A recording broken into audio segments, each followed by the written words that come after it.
ମୋ ସାଙ୍ଗଟା ଗୋଟେ ବଡ ଜିମ୍ ର ମଲ୍ଟି ଜିମ୍ ର ୱାର୍କଆଉଟ କରୁଛି ଭାଇ। ଆରାଉଣ୍ଡ 5 to 7 days ପରେ ମୁଁ ଆଜି ଜିମ୍ ଆସିଛି। କଣ ପାଇଁ ନା ମୁଁ ଏବେ ଗାଁକୁ ପଳେଇ ଆସିଛି। ଆଉ ଆମ ଗାଁର 5 to 10 କିଲୋମିଟର ରେଡିୟସ ରେ ଜିମ୍ ନାହିଁ।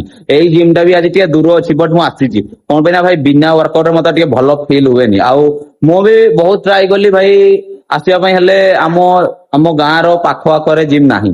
ତ ଆଜି ଟିକେ ଦୂର ହେଲା ବଟ୍ ଆସିଛି। ତ ଭାଇ ଏଇ ଜିମ୍ ଟା ଅବଶ୍ୟ ଟିକେ ଛୋଟ ଜିମ୍ ଟା, ଭୁବନେଶ୍ୱର ଯୋଉ ଜିମ୍ ଟା କରୁଥିଲି ସେଟା ସେଇ ଅପେକ୍ଷା ଏଟା ଟିକେ ଛୋଟ ଜିମ୍ ଟା।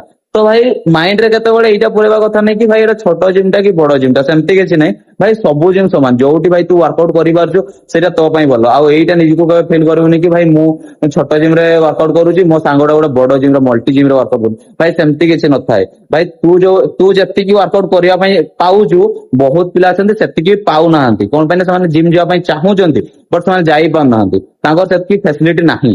ଠିକ ଅଛି, ତ ଭାଇ ତତେ ଏତିକି ଫ୍ୟାସିଲିଟି ମାନେ ମିଳିଛି, ସେତିକି ନିଜକୁ ଗ୍ରେଟଫୁଲ ଫିଲ୍ ହବା କଥା। ତ ଭାଇ ଏଇଟା ନିଜକୁ ଫିଲ୍ କରିବା କଥା ନାହିଁ କି ଭାଇ ମୁଁ ବଡ ଜିମ୍ କୁ ଯାଉଛି, ଇଏ ଛୋଟ ଜିମ୍ କୁ ଯାଉଛି, ସେମିତି କିଛି ନାହିଁ ଭାଇ। ବଡିକୁ ଏକ୍ସରସାଇଜ କରିବାର ଅଛି, ମସଲ ଗ୍ରୋଥ କରିବାର ଅଛି, ନିଜକୁ ଚେଞ୍ଜ କରିବାର ଅଛି। ସେଟା ଛୋଟ ହଉ କି ବଡ ହଉ।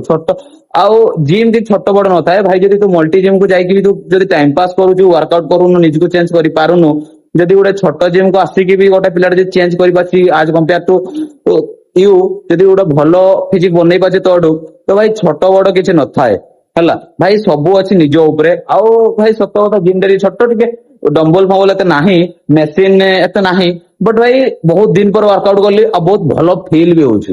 କଣ ପାଇଁ ନା ଭାଇ ଯିଏ ଜିମ୍ ରେ ସତରେ ଆଡିକ୍ଟ ହେଇଯାଇଥିବ ନା, ତ ୱାର୍କଆଉଟ ନ କଲେ ତାକୁ ଭଲ ଲାଗିବନି। ତ ଆଜି ଗୋଟେ ଭଲ ଫିଲ୍ ହଉଛି। କଣ ପାଇଁ ନା ଆରାଉଣ୍ଡ 7 days ପରେ ମୁଁ ୱାର୍କଆଉଟ କରୁଛି, ଟିକେ ଭଲ ଲାଗୁଛି। ଠିକ ଅଛି।